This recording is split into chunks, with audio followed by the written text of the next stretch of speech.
Bismillahirrahmanirrahim. Assalamualaikum warahmatullahi wabarakatuh. Alhamdulillah. Alhamdulillahilladzi ja'ala darussalam. Alhamdulillahilladzi ja'ala syahra ramadhana syahrul siyam alladzi unzila fihi al-Qur'an hudan lin-nasi wa bayyinatin minal huda wal furqan. Asyhadu an la ilaha illallah wa asyhadu anna Muhammadar Rasulullah. Allahumma salli wa sallim ala sayyidina Muhammadin wa ala alihi wa sahbihi ajma'in.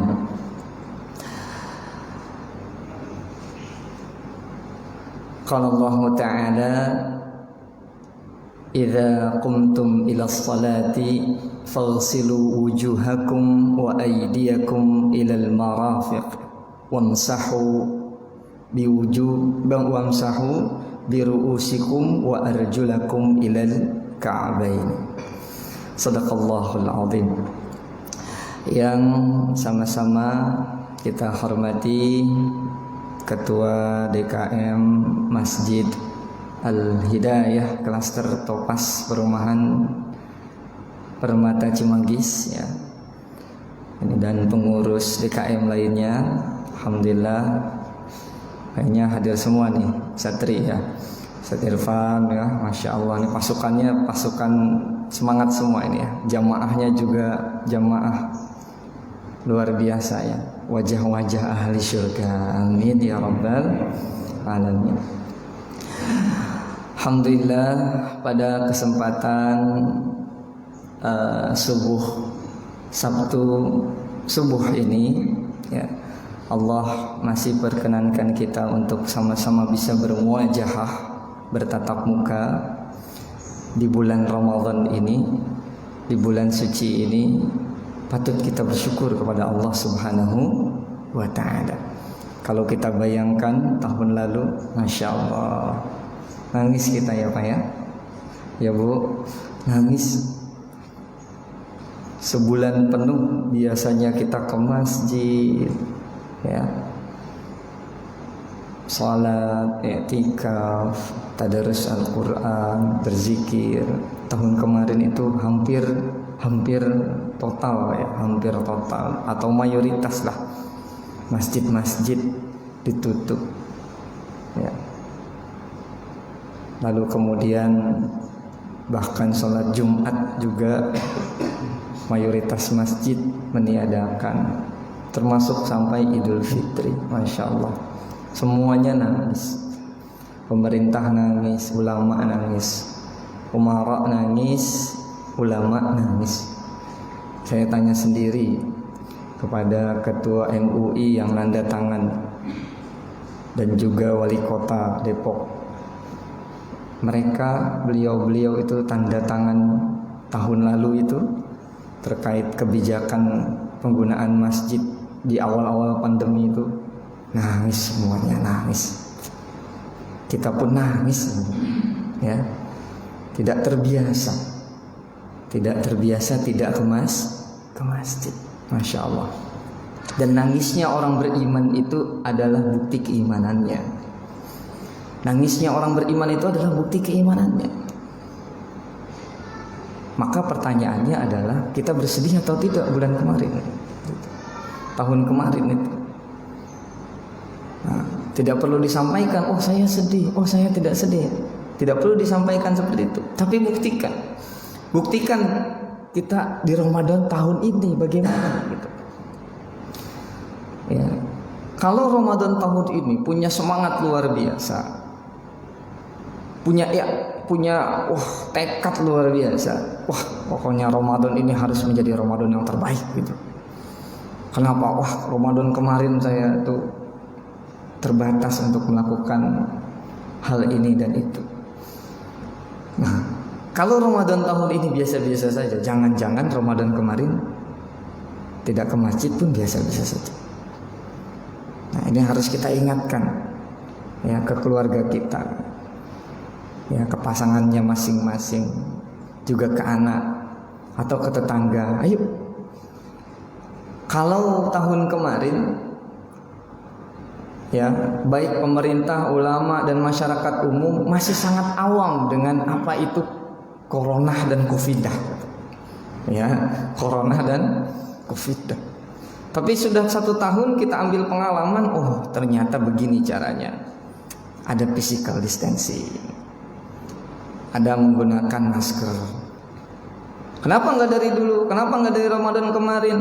Karena kalau Ramadan kemarin harus pakai masker, mahal masker itu, mahal bener. 1 pak itu harganya 300.000, 400.000, masya Allah. Sekarang masker sudah murah, 20.000, 30.000 ya 1 pak. Ya. Dan 1 tahun yang lalu orang masih asing dengan jaga-jaga jarak seperti ini. Sekarang sudah terbiasa. Maka diberikanlah kelonggaran. Silahkan masjid diisi dengan kegiatan Ramadan. Apakah ini membuktikan bahwa pemerintah atau ulama itu pelin-pelan? Wah, ulama gimana sih, kemarin fatwanya bilangnya nggak boleh, sekarang boleh? Bukan. Tapi memang seperti itulah bentuk pendidikan.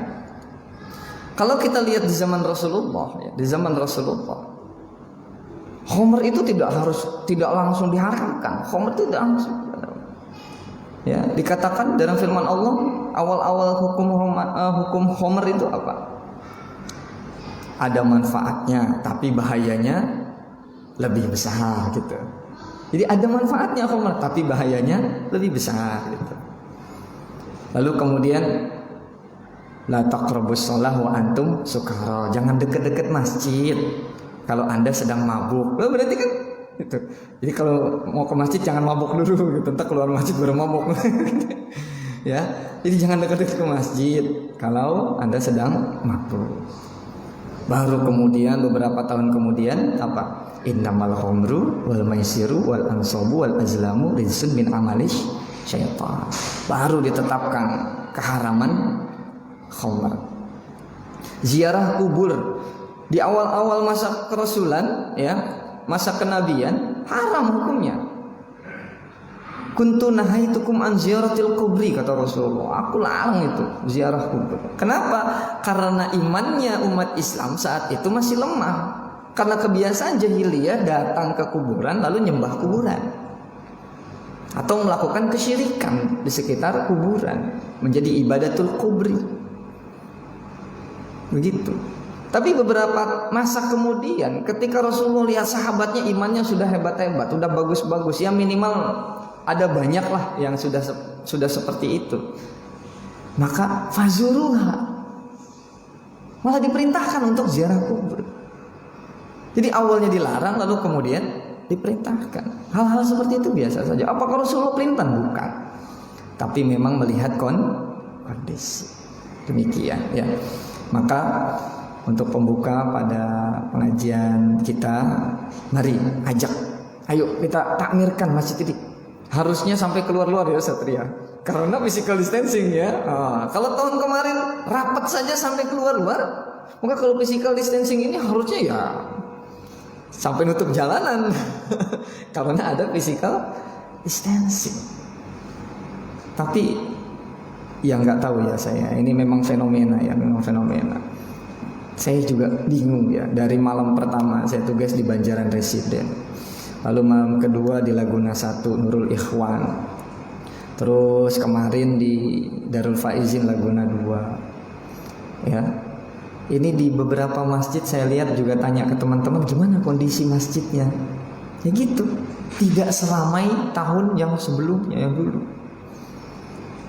Tidak terlalu penuh. Oh mungkin husnuzan kita, sahabat-sahabat kita sedang sakit. Karena kalau yang sakit memang sebaiknya jangan ke masjid. Atau yang sudah sepuh, yang rentan, ya memang sebaiknya tidak ke masjid dulu. Tapi kalau yang sehat-sehat harus kita ajak. Harus kita ajak. Ya, masjid ini sudah bagus, sudah direnovasi, ya dan lain sebagainya. Tinggal kita takmirkan, baik dalam kegiatan yang wajib ataupun yang sunnah. Mudah-mudahan membawa keberkahan untuk kita semua. Amin ya rabbal alamin. Sebelum kita masuk ini biasanya saya kan ngaji hadis ya Ustaz ya. Ngaji hadis. Tapi request dari DKM selingan Ramadan ngaji fikih. Ya, ngaji fikih. Sebenarnya kalau ngaji hadis saya di sini, kalau ngaji fikih di Masjid Al-Arqam, perumahan BPS.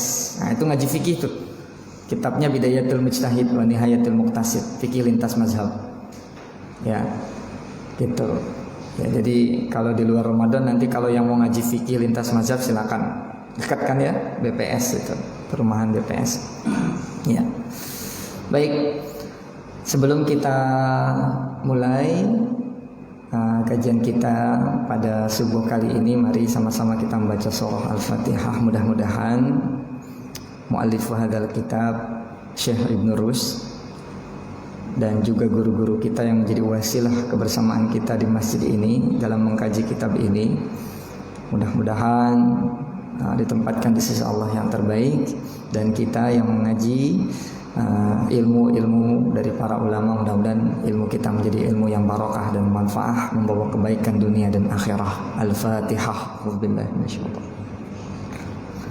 Alhamdulillahirabbil alamin arrahmanir rahim maliki yaumiddin iyyaka na'budu wa iyyaka nasta'in ihdinas siratal mustaqim siratal ladzina an'amta 'alaihim ghairil maghdubi 'alaihim waladdallin. Saya pakai, kelihatan Zat? Ya. Saya pakai, kelihatan ya, tapi kebaca nggak? Pertanyaannya paham nggak? Saya pakai kitab virtual namanya Maktabah Syamilah. Saya tulis dulu, kita pakai kitab Bidayah saja, Bidayatul Mujtahid wa Nihayatul Muqtasid. Nah, ini kitabnya. Ya, ini juga dipegang oleh pesantren-pesantren, rata-rata pakai kitab ini. Jadi ini sebenarnya levelnya sudah masuk level 3 ya. Level 3. Antum hebat ini ya, langsung ngaji kitab level 3. Jadi kalau level pertamanya biasanya ya hanya dasar-dasar. Level kedua fokus kepada satu mazhab saja. Nah, karena masyarakat kita itu lintas mazhab, kadang subuh ada yang kunut, ada yang tidak, tarawihnya ada yang 8, ada yang 20, bahkan ada yang 30 ya. Ada yang 444, ada yang 22. Maka saya inisiatif pakainya fikih lintas mazhab agar muncul toleransi bermazhab di kalangan umat Islam. Jangan terus merasa paling benar gitu ya. Merasa paling benar. Yang 8 merasa paling benar daripada yang 20. Yang witirnya 3 rakaat langsung merasa lebih benar dari yang 2+1 dan seterusnya. Wah, yang hal-hal seperti itu sudah tidak zamannya lagi ya. Tidak zamannya lagi. Sudah, kita harus toleransi bermazhab. Karena kalau dimunculkan terus masalah perbedaan pandangan ya dalam masalah furu'iyah nggak bakal selesai. Karena itu sudah terjadi dari zaman sahabat, bahkan ya, dari zaman sahabat. Ya. Ini Kitabut Thaharah itu panjang sebenarnya. Pembahasannya 1 tahun ya. Pembahasannya 1 tahun. Tapi di sini 1 pertemuan. Tapi jadi nanti kita perbanyak tanya jawab saja. Ini saya hanya pemantik saja, pemantik. Jadi Kitabut Thaharah itu ada 2 ya. Bersuci itu ada 2. Thaharatu minan hadas di sini ya. Thaharatu minal hadas dan thaharatu minan najas. Ya. Apa bedanya thaharatu minal hadas sama minan najas? Saya tanya, Anda berwudu nggak tadi sebelum sholat? Kenapa wudu? Ayo, bersuci dari najis atau bersuci dari hadas? Nah, kita berwudu bersuci dari hadas. Ingat ini, bukan dari najas, bukan dari najis. Buktinya apa? Buktinya apa? Anda buang air kecil, lalu wudunya yang diusap apa? Tangan, muka, ya, kepala, kaki. Justru tidak ke situ ya. Padahal buang air kecil atau buang air besar, yang kotor yang mana? Lah yang itu. Kenapa? Karena itu yang disebut dengan thaharah minal hadas. Hadasun itu artinya apa? Hadas artinya apa? Hadas. Saya bersuci dari hadas. Ini kan kita sering ya wudu ya. Ya. Niat wudu kan apa? nawaitul wudu'a li raf'il hadatsil asghari. Apa itu hadas?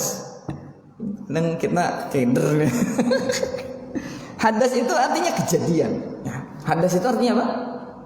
Kejadian. Ya kita kan terjadi buang air kecil, terjadi kentut gitu ya, terjadi jima, maka harus li raf'il hadas. Kalau hadas kecil dengan wudu, ya, atau tidak ada air maka dengan tayamum. Tapi kalau hadas besar dengan mandi. Nah itu hadas karena kejadian ya. Ada kejadian kecil, ada kejadian besar. Nah maka kalau dalam kitab Thaharah minal hadas ini pembahasannya pasti 3. Semua kitab fikih pasti 3. Ada kitabul wudu, ini pembahasannya panjang sekali kitabul wudu. Ada dalil kewajiban berwudu, ya, ada hal-hal yang membahas tentang apa yang harus kita lakukan saat berwudu. Lalu wasilah wudu itu kan dengan air. Nanti ada bab air, ada bab air apa ini, airnya yang boleh dipakai itu air yang seperti apa? Ya tidak bisa sembarang air. Karena apa? Wah yang penting air, akhirnya wudu dengan air teh misalnya, atau wudunya dengan air kelapa, itu bagaimana? Atau wudunya dengan air laut, itu bagaimana? Dan seterusnya. Ya, jadi perlu dibahas tentang babul miyah di sini. Itu pun panjang pembahasannya. Lalu kita juga nanti kalau bahas bab wudu itu apa saja yang membatalkan wudu? Fi nawaqidil wudu. Apa saja yang membatalkan wudu? Oh, itu biasanya digali dalam kitab Thaharah itu. Ya, lalu yang terakhir adalah ya biasanya pembahasannya, saya tidak mungkin ya bahas ini satu persatu karena waktunya tidak cukup. Ya, wa huwa ma'rifatul af'al allati tushtaratu hadhihi thaharah fi fi'liha, yaitu perbuatan-perbuatan ibadah di mana diwajibkan berwudu dulu. Nah, nanti ada beda-beda tuh. Tawaf misalkan harus wudu dulu atau tidak gitu. Ya. Berzikir harus wudu dulu atau tidak. Baca Quran harus berwudu dulu atau tidak. Nah, itu pembahasannya di sini. Itu karena hadas kecil dengan wudu. Kalau dengan hadas besar berarti kitabul gusli, pembahasannya tentang mandi junub.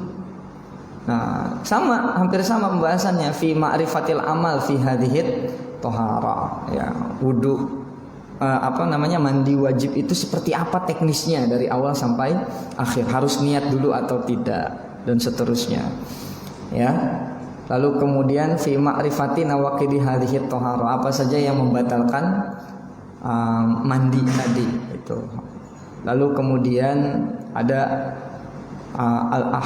fi ahkami hadaini al-hadatsaini ya lil janabah wal haid ya. Jadi membahas sesuatu yang diwajibkan mandi, di antaranya adalah junub ya, dan haid. Junub itu ya bisa dengan berjima atau dengan mandi atau dengan mimpi basah gitu ya. Ini kalau laki-laki saja. Wal haid. Nah, haid itu hanya wanita saja. Begitu. Ya, nanti dibahas juga sampai hukum ad-dima al-kharijah minar rahim. Darah yang keluar dari rahim. Nah, itu dibahas juga. Ini panjang nih. Bahkan membahas tentang haid dan rahim saja itu sampai dibahas ya, apa hukumnya laki-laki ya berjima dengan istrinya saat istrinya sedang haid. Itu sampai di situ pembahasannya. Ya, sampai panjang seperti itu. Nah, itu panjang sekali. Lalu dan terakhir biasanya di kitabut thaharah ada kitabut tayamum ya. Sebagai apa? Tayamum posisinya sebagai cara bersuci untuk pengganti wudu dan mandi ketika tidak ada air. Ya. Lalu kemudian pembahasannya terkait dengan ini ikhtilaf ya, jangan kira tidak terjadi ikhtilaf. Ini terjadi ikhtilafnya dari zaman sahabat. Ya, bahkan yang ikhtilaf itu antara Sayyidina Ali dengan Umar bin Khattab. Sayyidina Ali dengan Umar bin Khattab. Juga Ammar, ini sahabat Rasulullah juga, dengan Ibnu Mas'ud. Itu beda pendapat. Jadi yang satu mengatakan kalau hadas besar bisa diganti dengan tayamum kalau mau sholat. Kalau mau sholat tapi berhadas besar, mau mandi nggak ada air. Ya, kalau pendapatnya Sayyidina Ali dan kelompoknya, ya nggak apa-apa, tayamum saja. Tapi kalau menurut Umar, ya Umar bin Khattab, ya nggak bisa hadas besar diganti dengan tayamum, ya harus mandi. Loh kalau nggak ada air gimana? Ya udah nggak usah sholat gitu. Ini ya. Jadi kalau ada yang di sini begitu. Tapi alasannya masuk akal. Kata Umar, lo kok nggak sholat terus gimana? Ya salah sendiri. Udah tahu nggak ada air, lagi musim paceklik. Dia malah berhubungan dengan istrinya. Gitu. Umar kan terkenal keras, ya, tegas gitu. Ya salah sendiri. Kenapa? Sampai bahkan ada sahabat yang guling-guling di pasir ya. Karena udah ngomong nggak boleh tayamum, udahlah saya guling-guling di pasir aja. Ini sahabat Rasul juga saling berbeda pendapat. Jadi kalau di zaman sekarang beda-beda pendapat, wajar-wajar saja, biasa. Sahabat Rasul, muridnya Rasulullah, langsung saja berbeda pendapat. Ya, begitu. Ya, antum pernah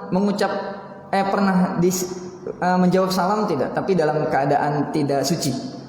Misalkan nih kita habis buang air kecil atau habis kentut, terus ada yang ngucapin salam, assalamualaikum gitu. Antum langsung jawab nggak? Langsung jawab ya. Itu pendapatnya siapa itu? Ya. Karena ada hadis. Ini ada di sini itu. Ada hadis. Ketika Rasulullah disampaikan salam oleh sahabatnya, Rasulullah nggak langsung jawab. Tapi Rasulullah langsung cari tembok, cari debu, lalu kemudian tayamum dulu, baru waalaikumsalam gitu loh. Ini ada hadisnya. Ya, ada hadisnya. Ya. Gitu. Kenapa kok tayamum padahal ada air? Wah, iyalah kalau wudu dulu. Bentar ya, Anda wudu dulu ya baru jawab salam. Wah, kelamaan. Itu ada hadisnya ada. Sehingga muncul perbedaan pendapat. Jadi, bolehkah menjawab salam atau zikrullah atau membaca Al-Qur'an tanpa dalam keadaan bersuci? Karena faktor hadis tadi. Muncul perbedaan pendapat. Oh, ini hadis maksudnya bukan wajib, tapi anjuran saja. Sebaiknya sebelum zikrullah, kan mengucap salam itu kan termasuk zikrullah. Zikrullah, membaca Quran, ya, itu harus dalam keadaan suci. Sebaiknya, tidak wajib dan seterusnya.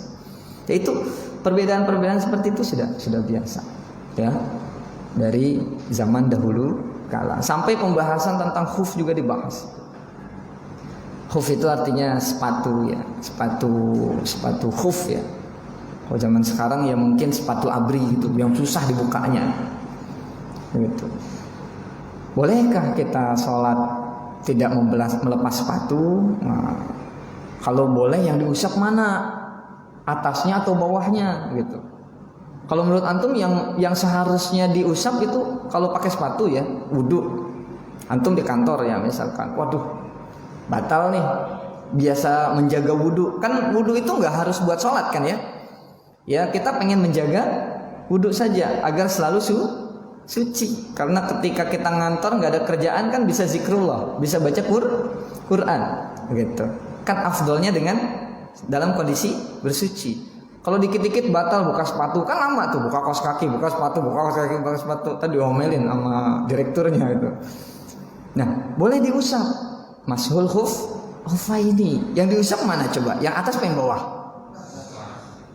Mana yang lebih kotor sebenarnya? Lu kenapa yang diusap di atas?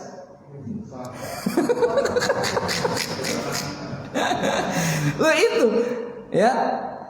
Ya, Sayyidina Ali sampai bilang begini, ya, seandainya agama Islam itu hanya mengandalkan akal saja, maka yang seharusnya dibersihkan adalah yang bawahnya, bukan atasnya, kata Sayyidina Ali. Tapi aku melihat Rasulullah mengusap atasnya bukan bawahnya, maka aku lakukan itu. Ya, tapi ada ulama juga yang membersihkan dua-duanya, harus bersih dua-duanya gitu. Yaitu masing-masing saja. Banyak perbedaan pandangan para ulama dalam masalah fikih toharah. baik dalam teknis berwudu atau mandi besar atau juga tayamum gitu. Nah, ini panjang nih waktunya, kita ngobrol saja. Mungkin ada pertanyaan. Karena kalau saya bahas ini setahun Ustaz. Setahun.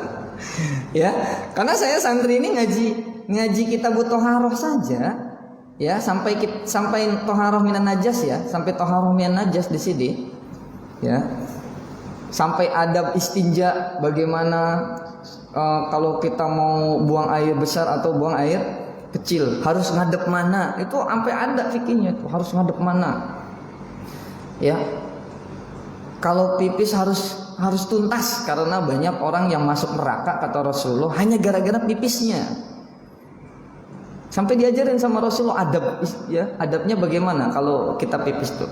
Jadi selesai pipis jangan langsung cebok, jangan langsung istinja, tapi gimana? Gitu ya, dikedet biar tuntas, karena kalau ada sisa sedikit saja kacau balau. Itu sampai ke situ ya. Ya termasuk juga misalkan kita keluar air mani atau sperma itu, nah, terus kena sarung. Lalu sarungnya boleh dipakai buat sholat atau tidak? Ya tergantung. Cuci dulu ya, iya udah jelas. Kalau cuci dulu jelas itu ya. Ya tergantung. Karena bercampur dengan mazi atau tidak. Nah itu kan repot ya. Kalau sperma murni ya nggak apa-apa, karena sperma itu bukanlah najis menurut sebagian ulama. Sebagian besar. Meskipun ada juga ulama yang bilang najis, maka sebaiknya diganti. Begitu. Nah, kalau bercampur dengan mazi atau wadi, wah ini kan malah jadi najis. Kayak yang najisnya adalah mazinya, bukan maninya. Apa itu mazi? Mazi itu adalah cairan yang keluar sebelum keluar mani. Pertanyaannya, keluar nggak mazinya sebelum mani? Kan kita nggak sadar, tiba-tiba becek kan gitu. Nah ini hal-hal seperti itu. Termasuk juga anak kecil dia. Anak kecil kan suka ngumpul di kasur. Loh kalau baju kena ompol gampang cucinya. Lah kalau kasur masa iya dicuci gitu? Pakai rinso ya, masukin mesin cuci kasurnya. Masih nggak muat. Lah gimana mensucikan kasur? Apakah sama dengan mensucikan baju? Begitu sampai detail pembahasannya.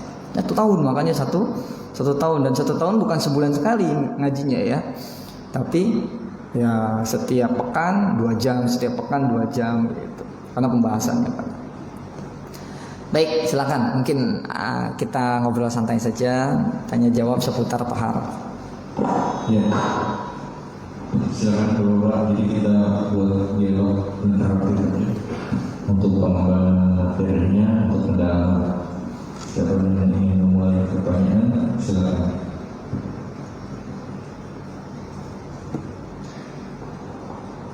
Bingung Ustaz mau tes.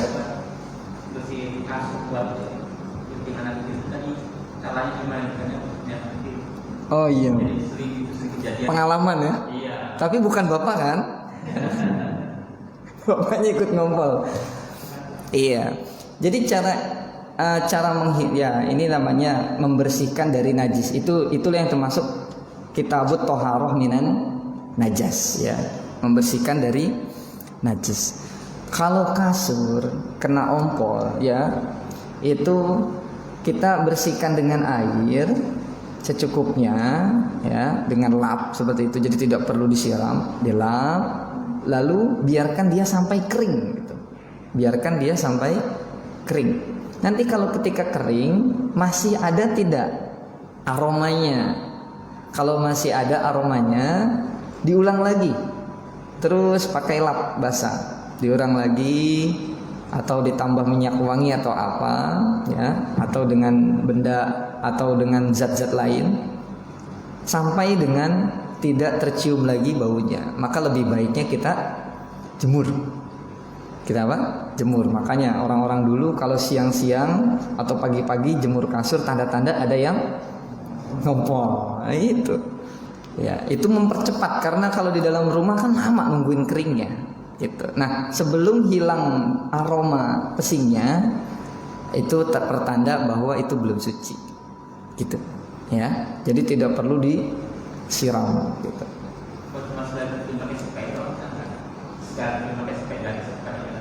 Oh boleh, selama tidak sampai tembus, ya, tidak sampai tembus aromanya, karena khawatirnya belum kering. Ini apa story? Oh itu yang itu ya. Nah, jadi kalau masih basah ya Set, ya, kalau masih basah lalu kemudian ditiban spray, malah jadi spraynya yang kena najis. Maka kalau mau dipakaikan spray, tunggu sampai benar-benar kering. Maka kalau di hotel-hotel atau villa itu biasanya pakai hair dryer, biar cepat kering ya, cepat kering. Lalu kemudian ditiban pakai, dikasih minyak wangi, lalu kemudian tiban pakai spray. Kalau itu nggak masalah, ya. Yang penting sudah ada usaha untuk pembersihan ya, gitu.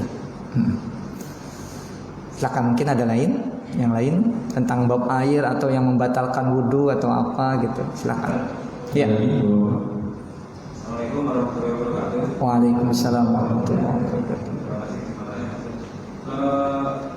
Saya pernah mendengar ada yang membolehkan wudhu di area toilet. Gimana? Oh iya. Di area toilet dan di area Di luar. yang tidak boleh. Nah, rata-rata di rumah kita ini, daerah kita ini rata-rata nyampur kamar mandi, toilet, wudhu di situ. Ustaz, bagaimana hukum yang sebetulnya? Iya, jadi Masya Allah, ini pertanyaan umum, sering banget ditanya tentang ini. Ya, sering banget ditanya tentang ini. Oh iya, sebentar Bun ya. Sebentar. Jadi dulu kita nggak pernah ada masalah dengan itu. Dari zaman kita kecil ya, udah biasa wudhu di kamar mandi. Ya. Tapi masalah ini muncul kekinian ketika ada seorang ulama yang mempermasalahkan itu, ya, mempermasalahkan itu. Jadi wudhunya di dalam toilet. Prinsipnya seperti ini sebenarnya. Prinsipnya seperti ini. Yang dikhawatirkan oleh ulama ini tidak sepenuhnya benar, tidak sepenuhnya salah, karena tidak ada sesuatu yang dalam fikih itu sepenuhnya benar atau sepenuhnya salah, karena bersifat zonniyah. Karena ulama itu menentukan dengan kira-kira, dengan perkiraan, dengan pemahaman hadis atau ayat, tapi berkira-kira tetap masih perkiraan. Maka muncullah perbedaan pandangan. Mengapa ada ulama yang mengatakan, jangan wudhu nggak boleh di toilet, karena dalam wudhu itu ada ucapan-ucapan, ada doa-doa. Ya, ketika kita membasuh muka, doanya apa? Allahumma bayyid wajhi yauma tabyaddu wujuhu wa taswaddu wujuh. Ini wudhu baca doa nggak sih? Kok ada diem aja? Aduh, kalau nyuci tangan apa? Allahumma tini kitabi biyamini wa hasibni hisaban yasira. Kalau tangan kiri apa? Allahumma la tu'tini kitabi bisimali walamin warai zuhri. Wah, asli ini kagak pada baca doa, namanya mana diem bae. Ya kan ada doa gitu. Sehingga ulama ini mengatakan, berarti jangan wudhu di toilet. Masa sih di toilet baca doa? Kan gitu. Kalau mau baca doa sebelum masuk toilet, gitu. Ini kaitannya dengan adab. Di situ aja letaknya sebenarnya. Ya. Nah, maka sebaiknya wudhunya di luar toilet, di tempat wudhu seperti ini. Kan bebas-bebas saja doa. Nah, pertanyaannya kan gini, apakah baca doa itu wajib? Buktinya pada nggak baca doa tadi. Tidak. Maka kalau yang tidak baca doa wudhu di toilet, ya masih dibolehkan gitu ya. Nah, kalau mau baca doa ketika wudhu, ya sebaiknya wudhunya di luar toilet. Lah bagaimana saya di rumah nggak punya keran buat? Ya Allah, cukup ambil air 1 gelas cukup buat wudhu sebenarnya. Cukup. Ya. Atau 1 gayung cukup. Ya. Dengan satu gayung antum ambil air dari kamar mandi, lalu pengen wudhu di luar, selesai. Satu gayung cukup. Satu aqua itu ya, satu botol air mineral cukup buat berwudhu. Sebenarnya cukup. Cuman orang Indonesia tidak terbiasa seperti itu. Yang mudah membedakan orang Indonesia dengan orang non Indonesia ya, ketika umroh atau haji ya, antum yang pernah haji atau umroh itu gampang. Lihat aja saat wudhu. Jadi kalau yang buka kerannya sedikit, wah orang Afrika nih. Iya. Tapi kalau orang-orang Indonesia kerannya dibuka full, jeger sangat ya. Orang Indonesia itu, Indonesia banget gitu ya, Indonesia banget. Ya, begitu ya.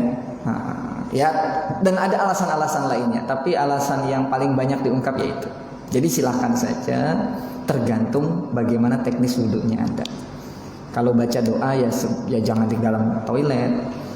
Maka di beberapa pesantren itu dibuat ada toilet yang ada tempat nongkrongnya, ada yang hanya buat mandi saja gitu.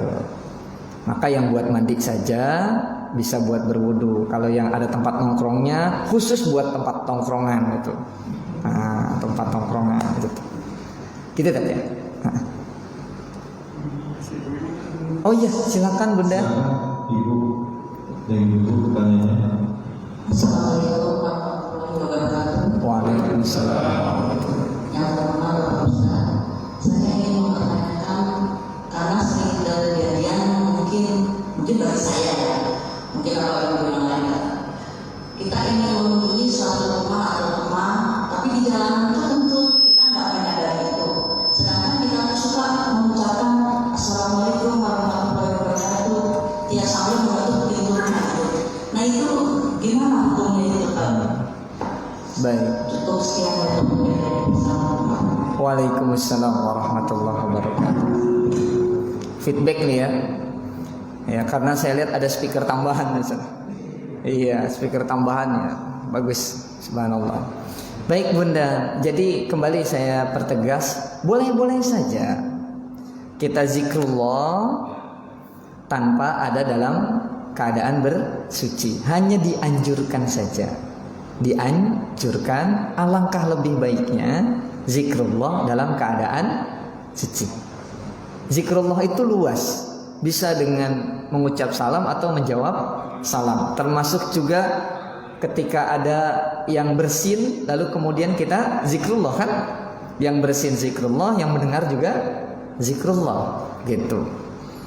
Ya. Atau ketika dalam perjalanan mengucap kalimat thayyibah ya, daripada bengong-bengong di mobil atau jadi penumpang Gojek, daripada godain mas-mas Grab-nya ya. Nah, zikrullah itu boleh. Boleh-boleh saja. Ya. Bahkan Bunda, kalau menurut Imam Abu Hanifah, Bunda lagi haid, itu boleh baca Quran sekalipun bukan mazhab Syafi'i ya. Kalau mazhab Syafi'i tidak boleh. Abu Hanifah bilang boleh baca Quran tapi jangan banyak-banyak gitu. Karena seorang muslimah yang sangat rutin selalu baca Quran, lalu ketika haid dia nggak boleh baca Quran, galau segalau-galaunya. Sama seperti emak-emak yang biasa nonton Ikatan Cinta terus nggak boleh nonton Ikatan Cinta, galau segalau-galaunya.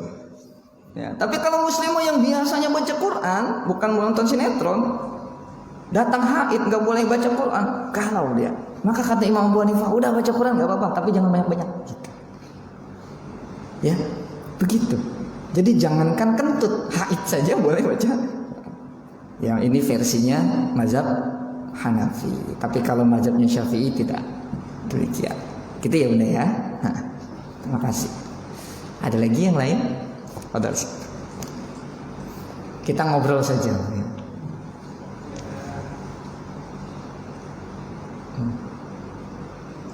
Ya.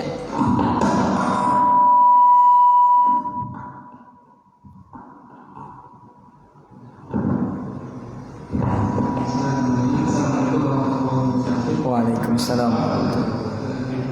Ini Ustaz ketika di kantor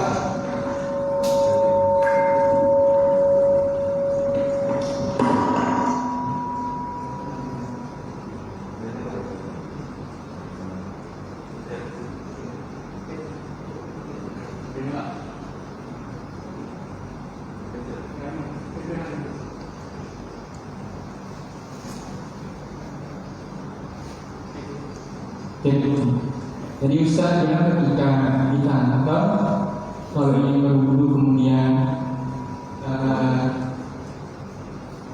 jadi saya belum paham tuh apa namanya kerannya jauh, kalau kerannya jauh itu gimana?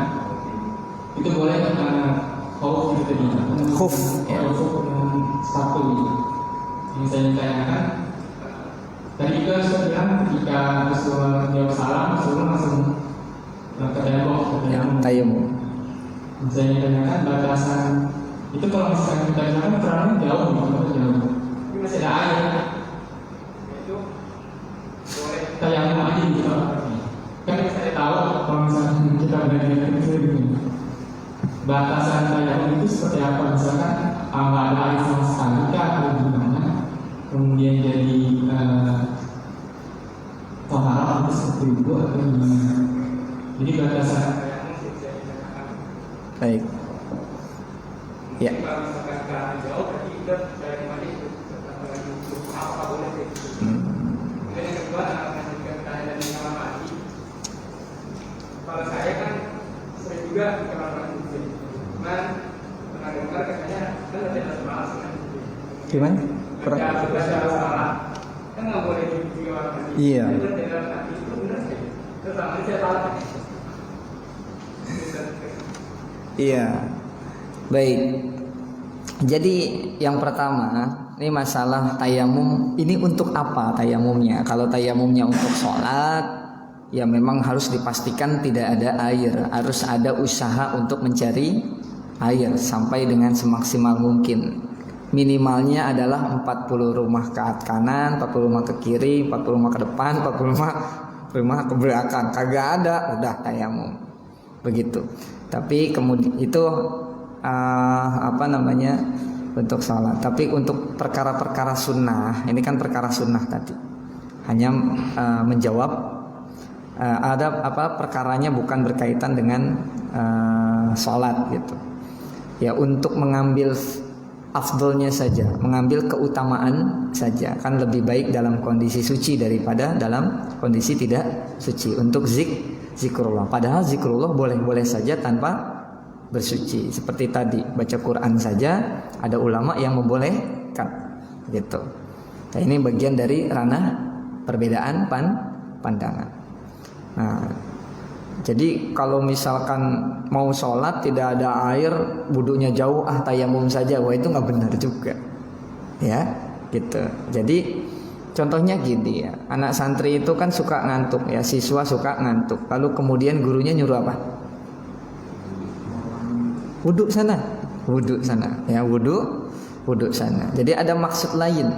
Wudunya itu selain menjaga kesucian, tapi juga untuk menghilangkan ngantuknya. Jadi beda versinya gitu ya, Set, ya.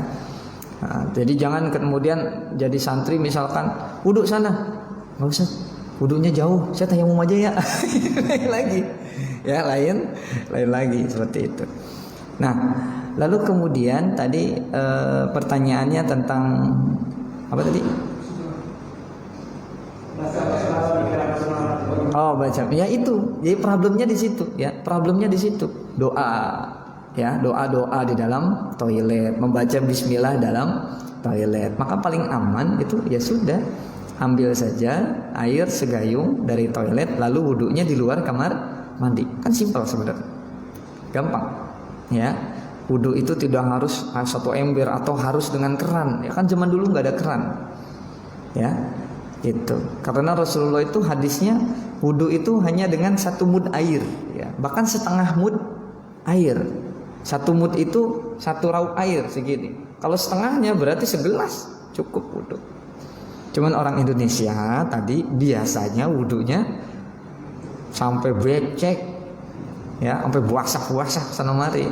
Jadi kerasa kurang afdol. Kalau cuman 1 gayung, itu saja permasalahannya, ya, gitu. Ini alangkah lebih baiknya ya seperti itu. Jangan yang di tempat tongkrongan tadi, ya, jangan di tempat tongkrongan tadi. Ya wudunya di masjid atau bawa air keluar dari toilet, lalu di situ puas wudunya, baca Bismillah kayak baca doa kayak, nah enak. Jadi dapatkan keutamaan. Gitu saja. Maka Nah, ya kalau masalahnya saya biasa wudhu nggak baca doa itu harus dibaca doanya untuk mendapatkan keutamaan, harus dihafal gitu ya. Baik, yang mana dulu nih?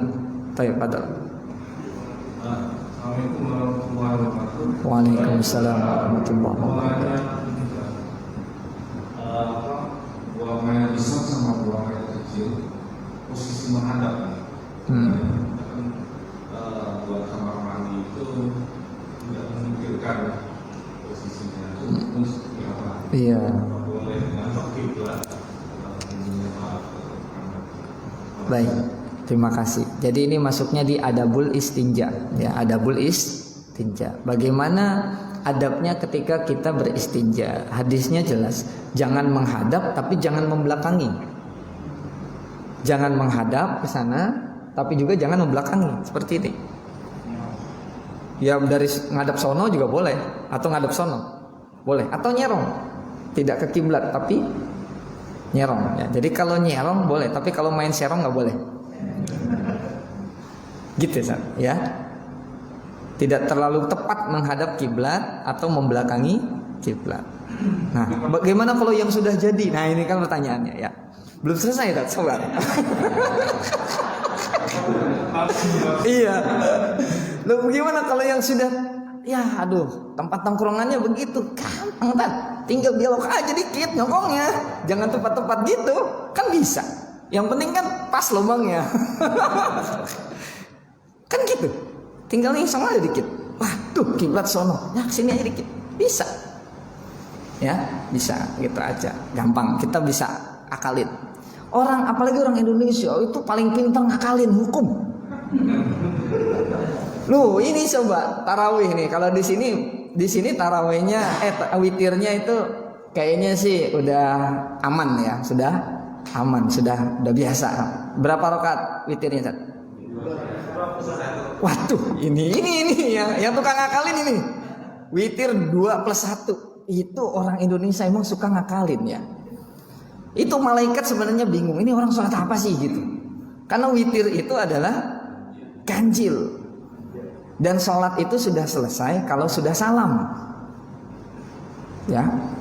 Maka ngakalin, orang kita kan ngakalin. Ya Allah, saya mau sholat witir, tapi nyicil dulu ya 2 gitu. Ntar tambah 1 gitu. Maka niatnya apa, niat witirnya coba? Minal witri. Itu ngakalin sebenarnya. Ya dulu nggak ada.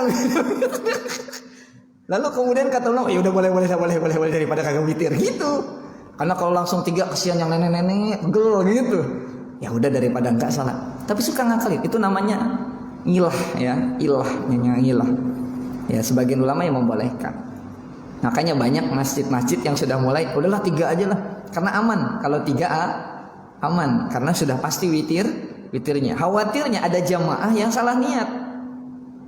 Ada jamaah yang salah niat, niatnya gini, usolli sunatal witri rakaataini. Nah, kan bingung malaikat.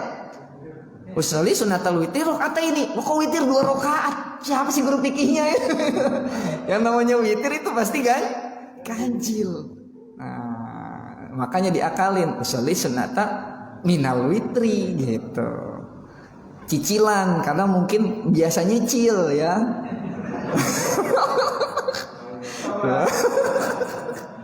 Jadi witirnya juga cicilan ya gitu lah. Ya jadi ngilah ya, itu namanya ya, daripada tidak sah ya cari ngilah gitu. Kayak tadi itu, daripada buang air besarnya ngadep kiblat, ya udah mencong dikit ya, nggak apa-apa. Ya udah jadi, masa mau dibongkar itu tempat tongkrongannya, udah nyaman lagi tongkrongannya. Gitu tadi ya. Nah. Ada lagi yang lain?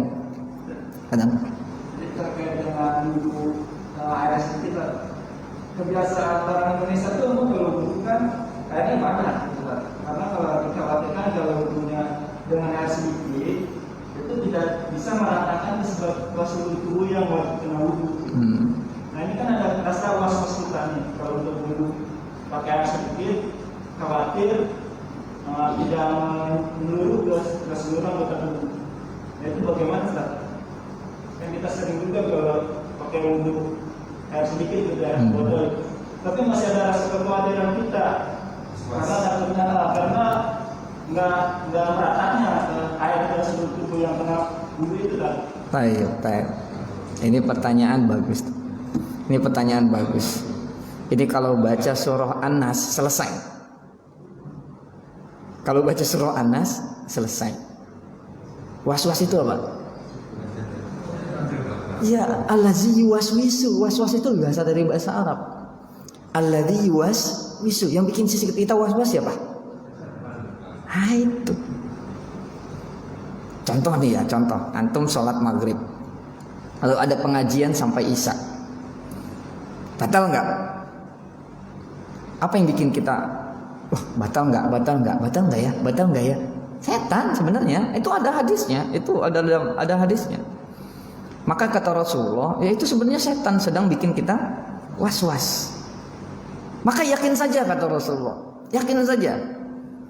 Sampai sampai kamu bisa mencium baunya atau mendengar suaranya gitu. Ya, kalau kentut kan kemungkinannya dua, kecium baunya atau terdengar suaranya. Kalau tidak terkecium baunya, tidak terdengar suaranya, berarti Anda tidak batal. Itu yang bikin waswas setan. Itu betul. Termasuk ketika kita wudhu. Udah kena semua ya, Pak?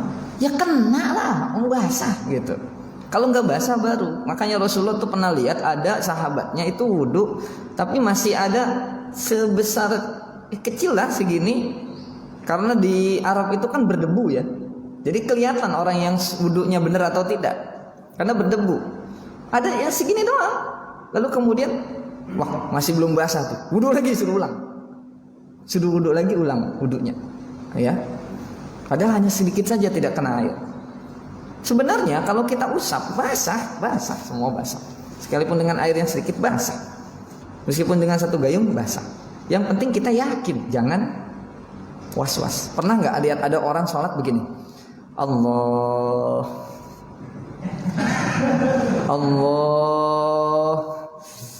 Was-was itu dikasih was-was sama setan, digangguin. Kagak, orang mau udah amin, dia masih Allah. Was-was.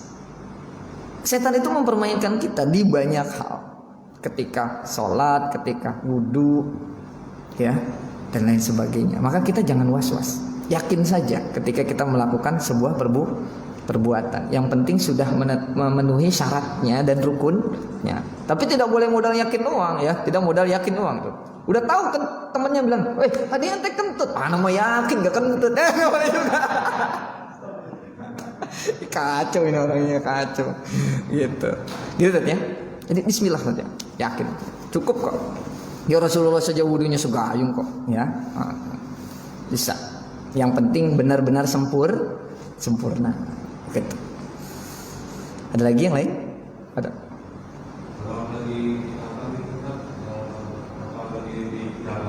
Maaf, kurang.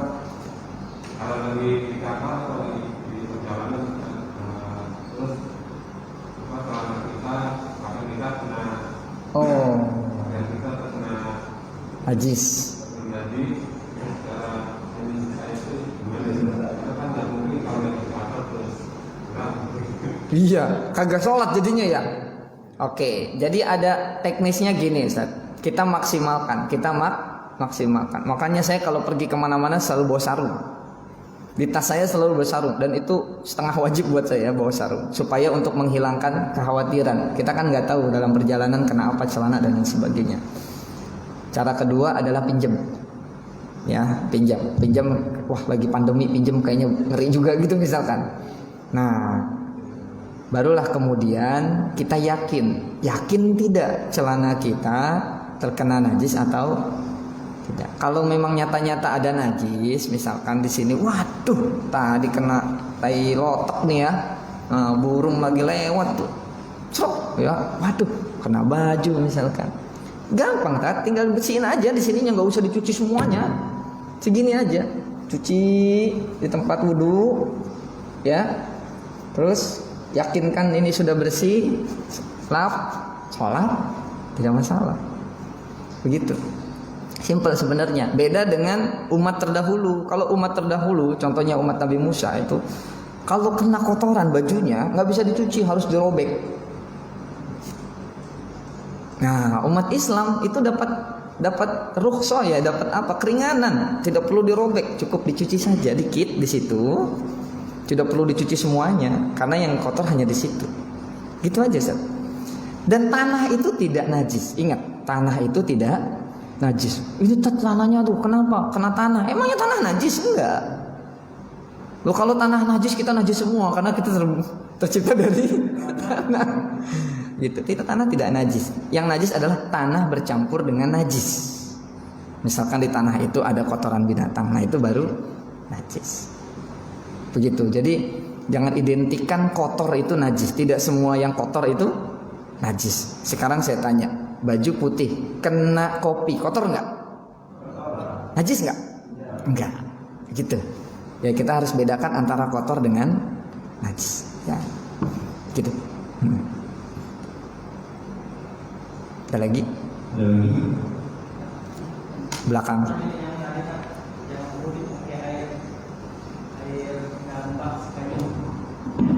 Kan kalau airnya bekasnya ada mandi atau cucian lain, itu apakah masih sah sebagai untuk wudhu dan kalau saya istilah namanya air Mustakmal. Baik, nah ini pun pembahasan al-mustakmal juga bagian dari khilafiyah di kalangan para ulama. Ada yang mengatakan boleh, ada yang mengatakan tidak boleh. Antum sudah punya istri, Ustaz? Pernah mandi berdua? Iya. Nggak apa-apa, tetap halal. Karena Rasulullah itu suka melakukan itu dengan istrinya. Ya. Iya. Jangan-jangan bininya di belakang. Iya. Ini saya sering ngomong begitu. Ya. Rasulullah tuh suka mandi dengan istrinya. Ya. Jadi ketika mandi pernah, ini ada dua hadis yang berbeda. Jadi ketika mandi Rasulullah mandinya bareng dengan istrinya, wal yaktarifa jami'an, tapi masing-masing pakai gayung sendiri-sendiri. Jadi di sini Rasulullah, di situ istrinya mandi masing-masing. Tapi kadang-kadang satu gayung, yang satu di bawah, yang satu di atas. Terus bawahnya mandi kayak pakai shower gitu loh. Ya. Berarti itu kan mangul istiqmal, sudah dipakai oleh Rasulullah, lalu terkena istrinya. Itu lagi mandi junub, kan sama-sama bersuci. Disitulah muncul perbedaan pandangan ulama. Ada yang bilang boleh, ada yang bilang tidak boleh. Air mustakmal, kecuali air mustakmalnya sudah kelihatan, sudah berubah sifat, itu sudah sepakat ulama. Kalau sudah terjadi perubahan sifat dalam air, baunya, rasanya, warnanya sudah berubah, maka itu sudah sebaiknya tidak digunakan kembali. Tapi kalau air mustakmal yang biasa itu kan masih cenderung jernih, ya begitu. Jadi lihat kondisi air mustakmalnya seperti apa. Nah, yang paling ambil jalan tengah adalah air mustakmal itu boleh dipakai secara mutlak ketika tidak ada air lagi. Daripada tayamum, mending wudhu pakai air mustakmal. Itu ulama juga ada yang bilang begitu. Ya, jadi Islam itu sebenarnya longgar ya. Yassiru wala tu'assiru, bikin mudah, jangan dipersulit. Ya. Allah pengen yang mudah-mudah saja buat kita. Tuh. Yuridullahu bikumul yusra wala yuridu bikumul usra. Yang bikin Islam itu rada-rada ribet. Kayaknya ribet banget. Ruwet. Ya, mumet dan sebagainya, itu karena mungkin memahami Islam secara setengah. Ya, kalau memahami Islam secara kafah, relax jadi orang muslim, relax. Wudu itu bisa begini, kalau nggak ya begini gitu. Sholat harus berdiri, nggak bisa diri ya duduk. Pantat bisulan ya berbaring gitu. Nggak bisa gerakin tangan ya udah pakai mata aja, gitu. Ringan. Sebenarnya ringan. Wah, orang Islam harus zakat ya. Itu kan bagi yang mampu. Kalau yang nggak mampu, yang nggak perlu zakat. Gitu. Simpel sebenarnya dan mudah kalau kita pahami secara kafah. Ya.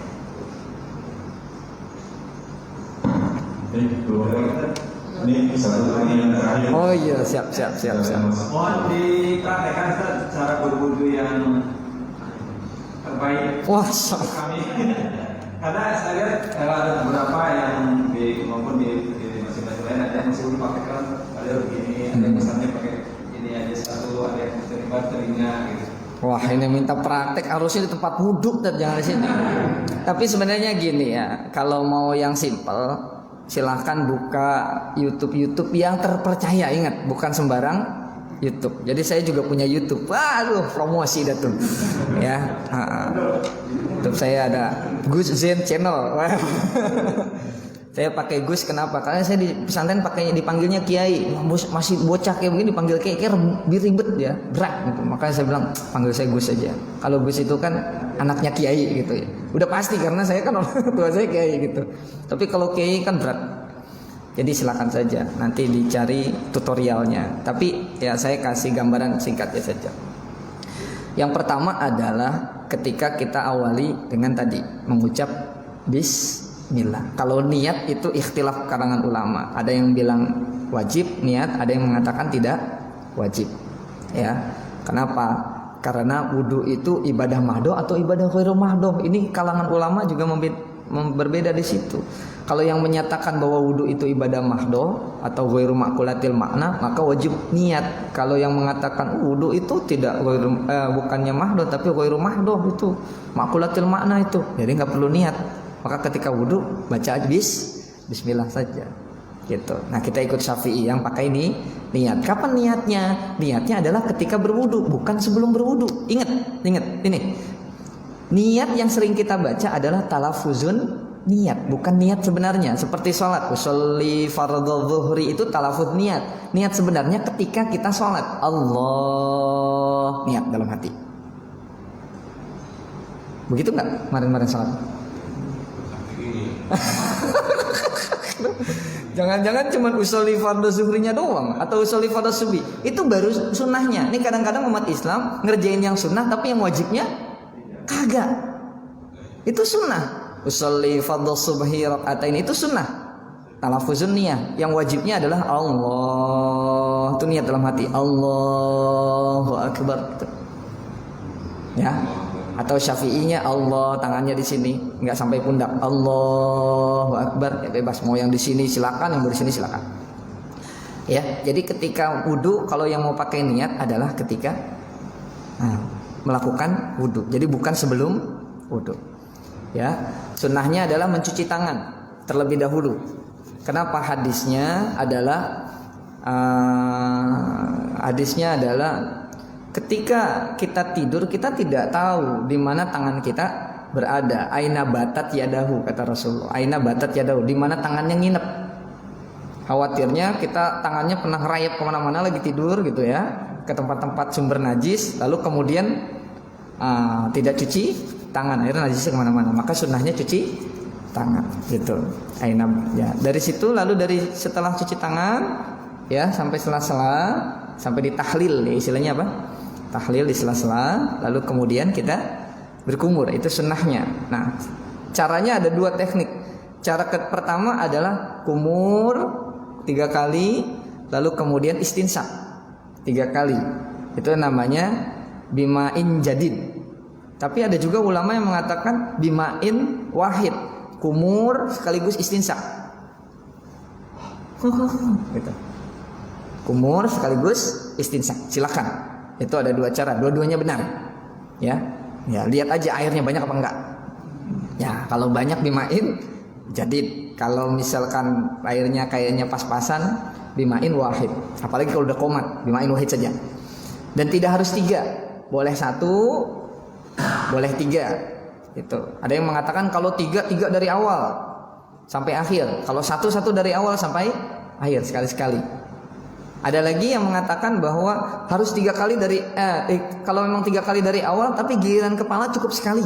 Nah, ada lagi. Dan itu semua benar. Semuanya benar, semuanya ada dalilnya. Hanya beda memakai dalilnya saja. Ya, jadi kita kumur-kumur seperti itu sampai istinsyak, lalu kemudian wajah. Wajah itu tidak di sini saja. Itu ya.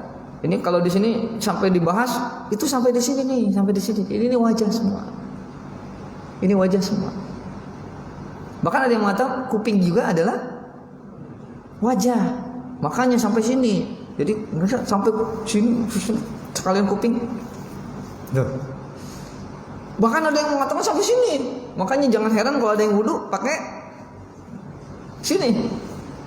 Ya itu masing-masing dan semuanya boleh-boleh saja. Ya, yang penting wajah sampai sempurna. Dan wajah itu bukan masun tapi guslun, berarti pakai air banyak gitu. Kalau kita airnya banyak ya, gini. Kalau bukannya masun dicelupin lalu diginiin. Tidak. Nah, itu wajah ya. Nah, sampai ke sini semua total secara sempurna. Jadi kalau pakai air sedikit tinggal dituang aja segini, lalu taruh di wajah. Bisa.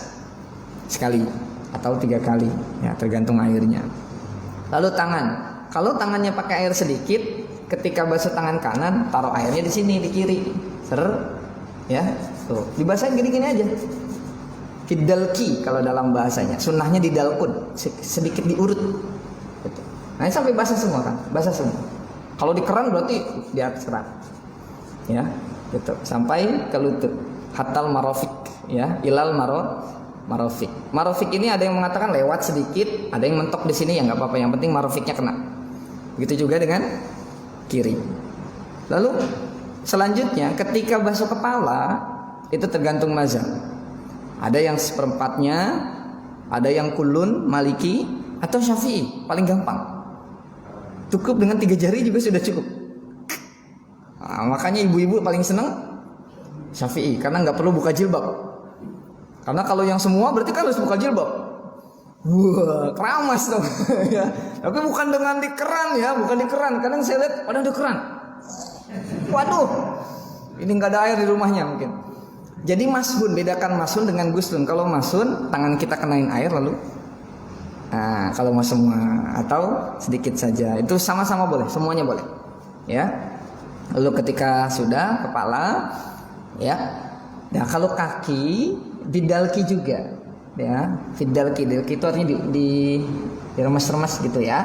Nah, sambil mungkin dilihat mungkin ada daki dan lain sebagainya. Kalau yang jenggot gimana? Kalau yang jenggot itu ada tahlilul lihya. Kalau yang kayak gini sih jenggotnya nggak masalah ya, kan nggak terlalu banyak. Kan ada yang jenggotin. Wah, itu harus ditahlilul lihya karena ini terhalang airnya. Maka ditahlilul lihya. Itu kurang lebih ya. Kalau tutorial lengkapnya nanti bisa dicari. Tapi di YouTube saya belum ada itu. Antum usulkan di komen, Ustaz, praktekkan dulu. Oh, siap gitu. Ya. Oke. Ya, nanti antum tapi yang jadi peraganya ya. Jadi saya ini begini gitu ya. Collab. Karena memang sekarang sudah zamannya. Saya baru bikin awal Ramadan, itu juga permintaan dari sahabat yang bilang, Ustaz, bikin biar ngajinya lengkap. Ya, jadi ngaji kitab ya, bukan ngomong tapi ngaji kitab saja. Ya, dikit-dikit nanti satu kitab, nanti pindah kitab lain dan seterusnya. Ya, karena kalau begini kan cuma sebentar ya. Nggak bahas satu pasal, satu pasal, karena memang terbatas waktu. Begitu. Demikian, Ustaz. Ya. Ini kita bisa sampai buka puasa kayaknya ini. Agak diskusi tadi ini saya menjadi pertanyaan. Kalau zaman Rasulullah itu kan ya awal-awal kita ketahui dulu pengambilan wudhunya itu dalam satu wadah. Nah sekarang kita pakai keran. Nah itu bagaimana kan kalau pengambilan air begini nih, kalau kita sekarang begini. Boleh saja. Ya, boleh saja. Karena kalau di zaman dulu mungkin bahasa kita belum ada torrent ya, belum ada peralon ya, belum ada keran yang kayak zaman sekarang ya. Maka dengan gayung, wal yaktarifa itu kan berarti pakai gayung gitu. Jadi pakai gayung diguyur, itu sama saja, tidak masalah, itu teknis ya, teknis saja. Demikian, sama seperti zaman dulu pergi haji pakai ontak. Karena ada sebagian kan kita punya orang, ada sebagian misalnya ngikutin apa yang Bapak Nabi. Itu ada benarnya tapi ada tidak tepatnya.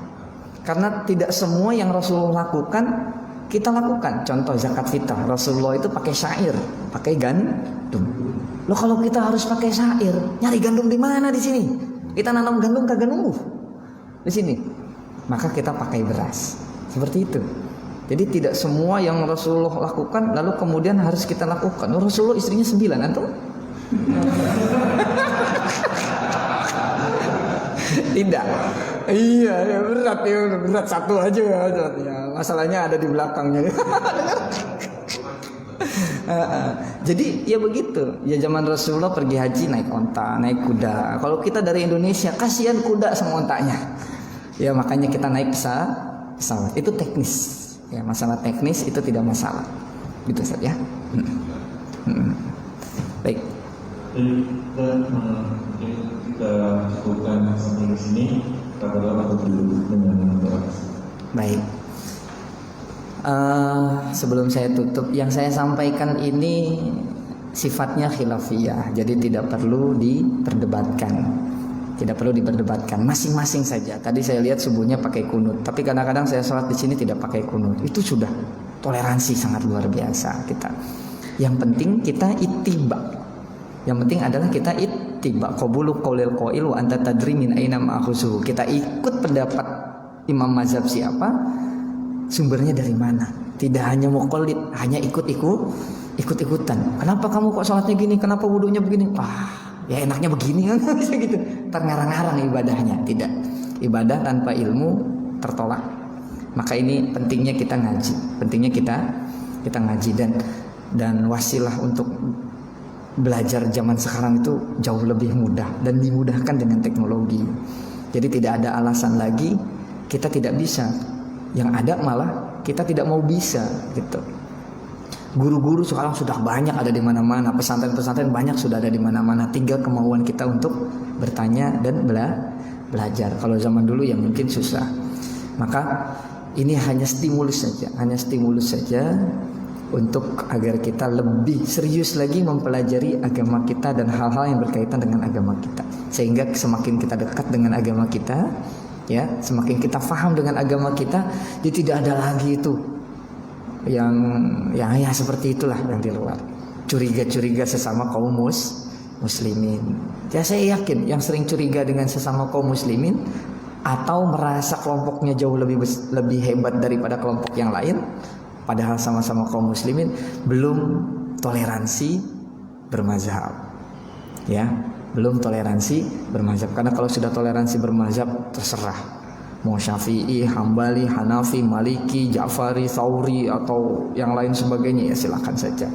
Mau NU, mau Muhammadiyah, mau PSIS, mau Hizbul Wathan itu kan bukan, atau dan lain sebagainya ya silakan saja. Mau PKS, mau P3, mau apa ya, sesama kaum muslimin kita saling toleransi.